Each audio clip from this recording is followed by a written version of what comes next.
Hey guys, welcome back to Loop with Jack. Today we're taking a look at how to navigate around this amazing app that is Loopy Pro. It's a quality app, it's full of amazing features, but it's a bit daunting. And knowing your way around the folders, the structure, how to record stuff, how to change plugins, how to open different windows can really help you get the most out of this app. So strap in, we're going to go through each of the buttons along the top and bottom navigation so that we really get a good idea of how to use this app. Stay tuned. Okay, here's just a quick look at a template, a random template that I've built from one of my recent YouTube videos. And we're going to start in the top left-hand corner. Let's navigate up to this folder icon here and see what options we have. Okay, so along the top of this new window here, we can click on the announcements tab. Now this is going to tell you any updates from the developers in relation to Loopy Pro. Next along, we've got this favorite icon. Pretty self-explanatory. We can add this favorite icon, and then it means anytime we look at our project list, the ones that have been favorited will show up here on the right hand side. So if you create that project that you really like, you can quickly find out which one it is amongst all of your templates. Then we come across here and we can of course name our project to anything we want. In this case, this template was to show how to set up drums inside of Loopy Pro, so that's what I've called it. Underneath, we've got save points. So the cool thing is, if you create a template that has the basic functionality of what you need, and then you decide you're going to go a bit crazier and maybe add in a few VSTs, a few plugins, a few bits and bobs, you can save it after you've made those changes. But the great thing is you can then revert to these different save points and then sort of go back in time, like a little history of each of your template changes. Underneath that, we can create a new project. You can save your project. So if I save this project now, we've got 4 save points and I can still go in and select any of those various save points. You can duplicate the project, and then you've got this export option here. Now this is really handy. Running this YouTube channel, I try and share my project templates with lots of people. So it's really useful just to be able to simply export the project file down here. But if you wanted to take your audio and MIDI clips, say, into a DAW, you can also export all of the audio and MIDI clips into one folder using this button here. Now just quickly, if you're getting anything out of this video right now, please quickly take a minute to hit that like button. It's much appreciated. At the bottom here, we've got projects. Pretty much what I showed you earlier. You can go through, see all of your different projects and open them up. Now recordings, this is really useful. I'm using it right now and I use it all the time. This is where you can record all of the audio that comes into Loopy Pro. You can record it on individual channels. I'll explain this a little bit later in the video when we go and look at the recording options. But once we have recorded it, you can select it from here. And you can see this is the waveform from one of my recent videos. And the great thing is, once this has been recorded, I can simply click the share button and send it over to my computer to edit the video. Or if you wanted to edit your audio in a DAW, then you can do that as well. Now you've also got this media button here, and this allows you to browse all of the files on your iPad. And if you want to import them, you can click on one of them, have a look, you can adjust the time stretch, the tempo, the pitch. And once you click import, you'll notice on the main canvas, you've then got the clips which you can import into flashing. In this case, I'm just going to click cancel. So that's the main folder icon on this main screen. One quick bonus tip though, if you click and hold, it gives you sort of a quick list of options. So you can easily click a new project, save a project, or you can select some of your different template files without leaving the main screen. Okay, moving over, we've got an undo and a redo button. So if you make an accidental change, you can quickly undo that or redo that. Pretty self-explanatory. You've then got this play button, which is to start the master clock. So if I press that now, it will trigger this drum loop, which I've currently got turned on at the bottom here. One more bonus tip, if we click and hold this play icon, we can either have it to reset the playhead on stop, or we can make it play back from wherever we were. So with that same drum loop, if I turn that option off now and then press play and I pause it here, you'll notice just on the bottom here that the playhead has stopped halfway through this loop. If I now resume playback, it should start right from where it was. In the sort of default fashion, if we have reset playhead on stop, Now when I press play, it's going to start at the top of this loop. So we'll press play first, pause it, and if I press play again, it should start from the beginning of that loop again. And this is the typical behavior that I like in my templates. In the middle here, you've got the naming of your project. You can see the name of this current project. And if I click and hold, I can change it to anything I want. Now moving over to the recording settings over here, I'm going to have to turn the recording off, which I'm currently using for this demonstration, and then use the little mic that comes with my camera here. So I'm just going to turn that off for a second so that I can show you what's going on inside the recording settings. So if we click on that, you've got two main options. You can record audio just from the clips in the clips window, or you can record a sequence. Now, in this demonstration, I'm not going to be building any sequences from the sequencer. So I'm not going to be recording that here. But what I do all the time is I record audio from my sessions. And what's great is I can go into the configuration here and it gives me all these different options. The first thing I like to have turned on is lossless recording, so I get a really high quality audio file from Loopy Pro. And then you've got all these different options underneath. So the combined inputs and outputs is basically like your master stereo out, which is what I use 90% of the time. But I also like to have things like your individual inputs, such as the microphone itself. So then when I'm editing my videos or editing the audio in a DAW, I've got individual control of the inputs. Another setting that you may like to have on is the individual color groups. That means if you record a bunch of vocals to say a pink group, then you can have that pink group as an audio file when we go to export it. Let me quickly show you what that looks like once you've finished recording a project. So here you can see a project that I've recorded in the past, and you can see along the top here we've got our combined in and outputs. You've also got like individual inputs such as guitar, vocals, etc. And then as we scroll down, you've also got the different color groups. And what's really cool here is I could click the share button in the top right hand corner and it will allow me to send a folder out to my computer or wherever I want this to go with all of these different channels there.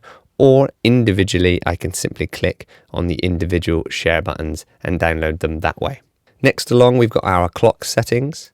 We can click here and set the tempo by moving this slider. We can use the tap tempo if we want to set the tempo that way. You can create widgets inside Loopy to control all of these functions as well, by the way. We're just not getting into that here in this video.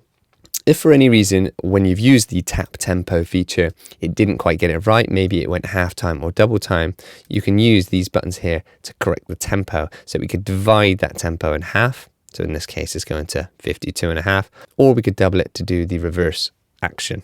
Underneath, we've got the master loop length. So here we can set the sort of default loop length you might use. There's many clever ways you can set this up inside Loopy to change loop lengths as you go. I've done a bunch of other tutorials on this as well, so check them out inside my channel. But just here you can select, say, 1 bar, 2 bars, 4 bars, 8 bars, etc. The basic idea. You can also do things like, say you wanted a 5-bar loop, you could select 4 bars and then just press this plus icon here to add that 1 bar. You can start to get some less than typical loop lengths here. You've also got this minus to take 1 bar away. You can divide it in half, or you can times it as well to get real good customization over what loop length you're after. Moving down, we've got the metronome, which we can toggle on and off. You can also toggle on a flash. So let me show you what that looks like if I press play.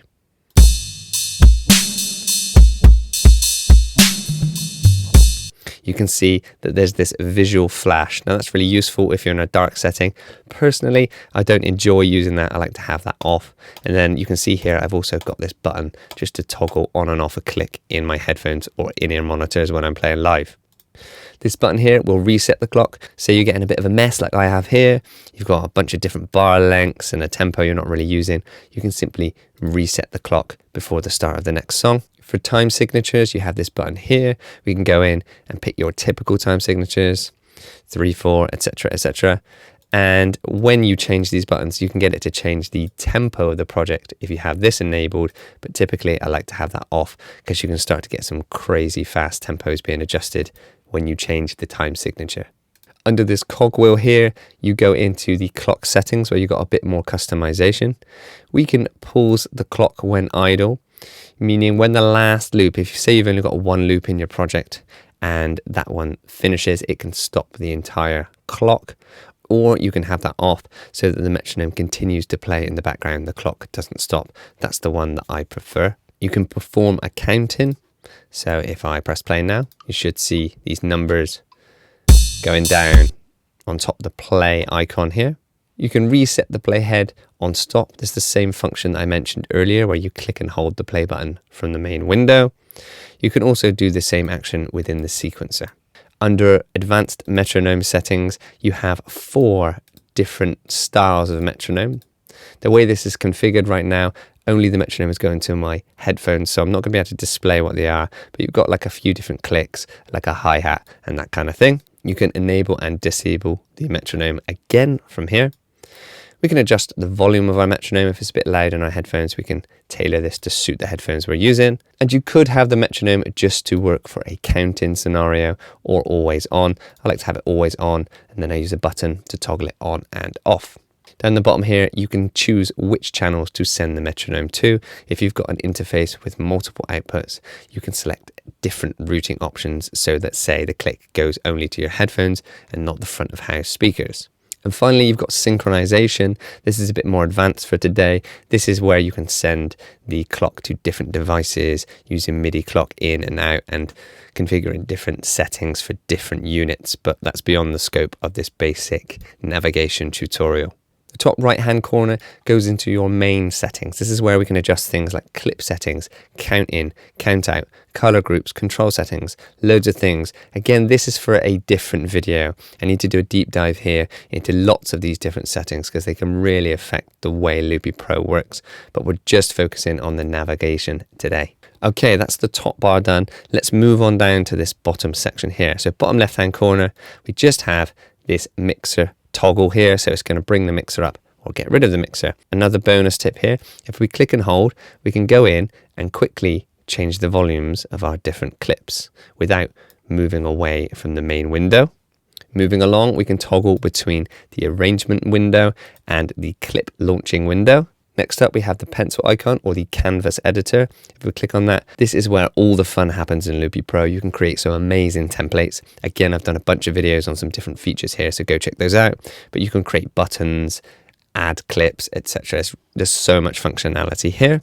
Another bonus tip again, click and hold, and we can simply click any item from our main window to then go in and edit and customize further. So I could click this pad here and I could go in and edit it straight away without having to click the pencil icon, then go click the item and then go and edit it in the way that I want to. It's just a quicker way of doing that. Another bonus, click and hold that same X here and you can clear all clips in one go, and you've also got this option to reset the volume balance. So let me explain what I mean by that. If we click and hold the mixer icon like we did earlier and we adjust a few of these for a demonstration, so now my clips all have different volumes. When I click and hold clear all clips, it will then not only delete everything from the clips, but it will reset the volumes of all of those clips. Meaning, if we start to record again into all those clips, the volume is going to start from that 0 dB. So let's clear all clips to demonstrate. And now if we click and hold the mixer again to have a look, we've got all of our volumes set back at 0. Now I want my clips back so I can make use of that undo button we talked about earlier. And we're back where we were. Next over, we've got keyboard typing. So using this keyboard here, we can set it up to go to different synths and other audio units. Then we move on to the main bank at the bottom here. Now this is where it displays all of your different plugins or software instruments. And the cool thing is we can either toggle them on and off by pressing the on or off button. So if we look at this compressor that I've got here from FabFilter, the Pro C2, I can turn it on or off with my finger. I'll just move the mouse there so you can see that as well. You can turn that on or off. If you swipe over to the left, it does the same thing. You can toggle it on or off. And then if I click on the icon itself, it will bring the window for that one up for you. Once we're done with this plugin, we can press the same button here to toggle it on or off, or we can press the X top left-hand corner to close it. Now, if it's getting a bit busy along here and you don't want to see half of these plugins, you can click on any one of them. Let's click on that Pro C2 again. And just the top right-hand corner here, you've got this little eyeball. And if you click on that, it will no longer be visible at the bottom. So I'll just toggle that off. it moves from the bottom, toggle it back on. And finally, in the bottom right hand corner here, we've got two more things to think about. The first is if we click on this little line here, you've got a quick add for an audio loop, or you've got a quick add for MIDI 2.0. Again, not out yet, but will be hopefully soon. You can add MIDI loops using this same feature here. And one thing that I think is extremely important is this CPU reading here. If I put on a few more instances of, say, this Bleach shimmer, which I've been really enjoying and I've just been playing around with, I'm going to do a video on that one soon, you should see that it adjusts the CPU a little bit. Not too much, it's not a bad plugin, it doesn't take up too much CPU, but some of the things that I've used, such as Moog Mariana, great sounding synth, but seems to absolutely destroy the CPU, and you've got to be aware of that. Too many things loaded up at once and it's going to cause a few issues, maybe a few glitches, pops, crashes, stutters, that kind of thing. So I like to try and keep this down the best I can using that CPU reading. So that's just a quick look at the navigation inside Loopy Pro. It's really useful to know your way around. Hopefully some of you out there may have learned a thing or two from this video. Even if you're good at Loopy Pro and you know your way around, maybe there's a few features that you've maybe missed along the way. Please do hit that like button and consider subscribing, as it massively helps me out and helps me grow this channel. If you want more in-depth Loopy Pro tutorials or potentially courses and lessons, which I'm thinking about starting up, check down in the description, there's a link that heads over to my members page. You can sign up for free, or there is paid membership options, where I'm planning to do a whole deep dive into Loopy Pro, along with some fun projects where we can all get involved making and sharing content. But thanks so much for watching. I will see you soon.